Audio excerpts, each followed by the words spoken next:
crucial that the UN Secretary General and UNAMI take practical measures to guarantee internationally recognized protection of Ashraf.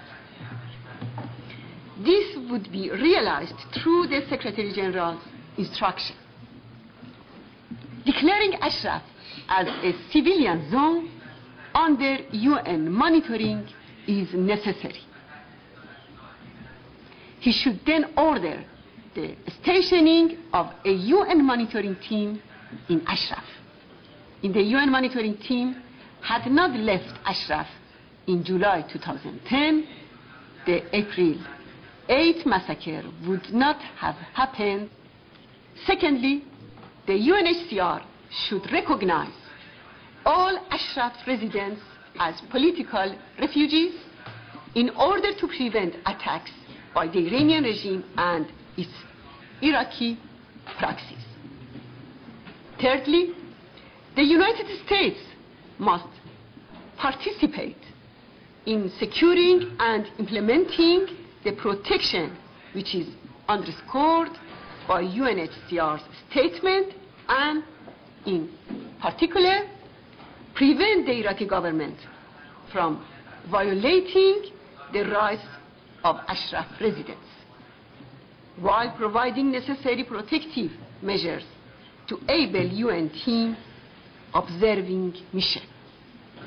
I would also like to call on the Swiss government as the guardian of Geneva Conventions to take urgent measures in order to guarantee the protection of the residents of Ashraf.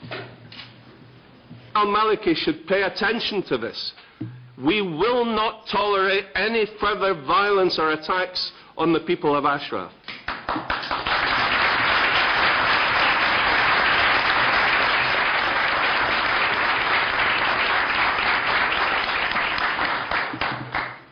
But it's time that the OHCHR took some action. We need a combined strategy from the UN.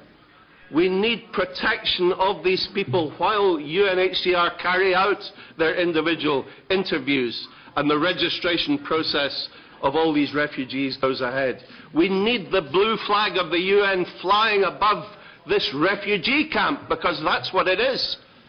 And until we get that level of protection, these people continue to be at risk. I was handed today a statement taken from the official website of the Foreign Ministry of Iraq by the Deputy Foreign Minister, stating Iraq is determined to close Ashraf base by the end of this year.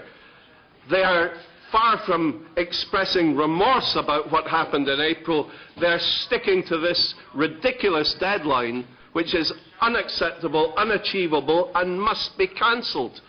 We do not need threats. We do not need intimidation.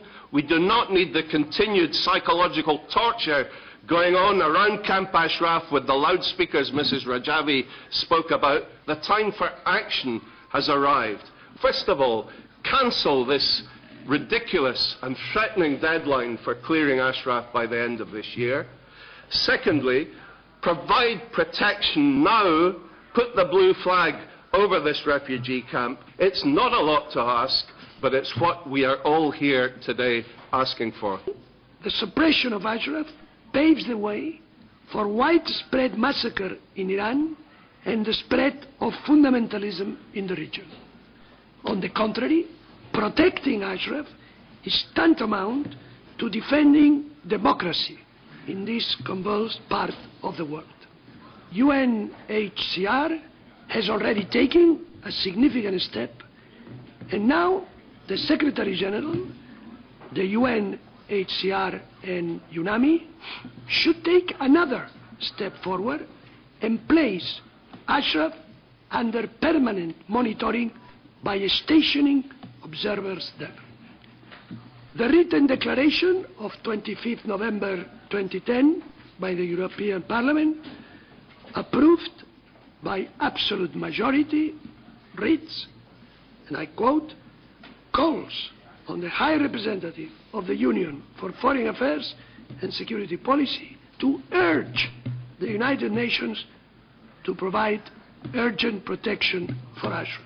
The countries that haven't signed the Covenant on Civil and Political Rights are also still bound to obey the demand that one respect the right to life, the right against torture, the right to humane treatment of all persons. And therefore, I think my presence here today, in a very real sense, is a continuation of that work. Now, if you haven't seen the statement of the High Commissioner for Refugees, you should. This is sort of the Magna Carta in which the UN High Commissioner for Refugees has indeed recognized that these folks are under United Nations legal protection.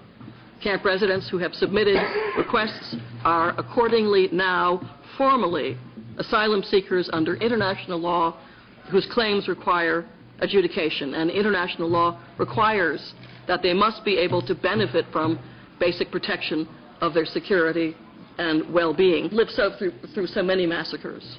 In Rwanda, in Srebrenica, to have another one, 3 strikes, we're out. It really is just unacceptable to have forewarning. Whatever one's view of the merits of the people, of the cause, that doesn't matter. You can't have the UN present with forewarning, doing nothing, and have R2P, responsibility to protect, survive as a viable concept, an idea that was put forward by Kofi Annan and has been adopted by Ban Ki-moon. So I would put to you that, at least in legal terms as well as moral terms, each person in that camp now is under formal UN legal protection, and there is a right to have a preliminary measure, essentially an injunction against either Maliki himself or some of the gentle persons he may allow in across the border to do dirty work against the camp. But I'm also just concerned for the enterprise itself. Again, with the coining of R2P, responsibility to protect, which was, I think, perhaps the finest product of Kofi Annan's distinguished tenure as Secretary General. So I do think here that the lesson that should be sent respectfully to the High Commissioner for Human Rights and certainly to Mr. Maliki of Iraq is that this is a bright line for the U.S., a bright line for the UN, and one that really ought not to be crossed, both for his sake and for ours. I come wearing a few different hats, and the first hat is as a South African raised under apartheid. And in those days, as a young person, one of the things that I thought over and over, and that my friends and family asked ourselves and one another, when we are suffering like this, where is the rest of the world? Where is the international community? Today, we find ourselves in the same place, where the people of Camp Ashraf are asking us the very same questions. Where are you? Where are you as we are suffering? Where are you as we are being killed? Where are you as we are being harassed night and day? Our women insulted through loudspeakers surrounding our camps. Where is the international community to support our human rights? Today it comes with some pride in having the opportunity to read a statement from my father to this gathering. And I quote, "I have in the past expressed my support for the people of Camp Ashraf. They have been granted protected status by both the United Nations and the multinational force headed by the United States in Iraq. Since responsibility for their protection has been transferred to the Iraqi military, the camp has experienced harassment by both Iranian and Iraqi forces. The attacks and harassment experienced by the residents of the camp are in fact human rights abuses that require condemnation from all freedom-loving people. Just this month, the UN High Commission for Refugees has declared its intention to consider individual applications for refugee status by residents of the camp. I ask the Iraqi government and the international community to respect the integrity of this process and to see to it that the residents of Camp Ashraf are ensured their safety and security so that the UNHCR can fulfill its mandate in a safe and confidential location. I am Desmond Tutu, Archbishop Emeritus of Cape Town, September 20th, 2011, New York, New York. What we're looking for is a peaceful solution, one based on international law, invoking the doctrines that have already been put in place, and putting political and moral prejudice on one side so that it can actually be realized. It's difficult, it seems. It shouldn't be, but it is. But we need that clarity.